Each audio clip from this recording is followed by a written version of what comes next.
நாங்க யாரும் இன்னைக்கு மன்னர்களும் இல்ல, எங்கட பிள்ளைகள் இளவரசர்களும் இல்ல. எங்கட பிள்ளைக்கு சார் ஏசினண்டு ஏதோ ஒரு கோபத்துக்காக அதட்டினண்டு கோல் பண்ணி சண்டித்தனமா அவர் பேசுற எத்தனையோ அறிவாளிகள் இருக்கிறான். அதாவது யாருடைய எதிர்காலம் இல்லாம போகுது. அந்த சார் ஏன் ஏசிருப்பார், அந்த ஒஸ்தாத் ஏன் அதட்டி இருப்பார்? சொந்த கோபத்துக்காக அவர் செஞ்சிருந்தா அவரும் எல்லாம் பார்த்துக்கொள்ளும். அந்த புள்ளட மேல உள்ள அக்கறையில இவன் ஏன் படிக்கிறான் இல்ல, இவன் ஏன் முன்னேறான் இல்ல என்ற கவலையோட சொல்லியிருப்பார்.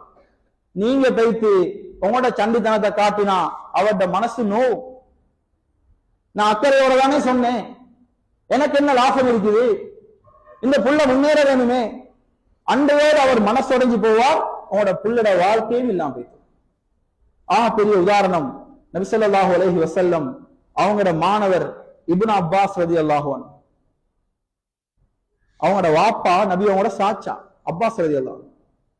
ஒருத்தர் ஒரு நாள் வந்து கேட்கிறாரு, அந்த அக்பர் முஹம்மது ஸல்லல்லாஹு அலைஹி வஸல்லம், நீங்க பெரியவரா நபி அவங்க பெரியவரா? அர்த்தம் என்ன? நீங்க வயசுல பெரியவரா அவர் பெரியவரா? எவ்வளவு ஒழுக்கமா பதில் சொன்னாங்க. என் தம்பிர மகன் தான் சொன்னாங்க. ஹுவ அக்பரு மின்னி வான அஸன்னு மின்ஹு, அவர் என்னைய விட பெரியாள், நான் அவரை விட வயசுல மூத்தவர். இத்த ஒரு வாப்பட ஒழுக்கம் வரணும். படிச்சு கொடுக்கிற ஆசிரியர் உஸ்தாத் ஹஜரத் நான் அவரை இப்படிதான் கண்ணியப்படுத்தும். புள்ளட வாழ்க்கை எப்படி மாறுது? ஹிபுரு ஹாதிஹில் உம்மா, இந்த உம்மத்துடைய ஆக பெரிய அறிவாளியாக இப்னு அப்பாஸ் ரலியல்லாஹு அன்ஹு மாறுறான். ஏன்?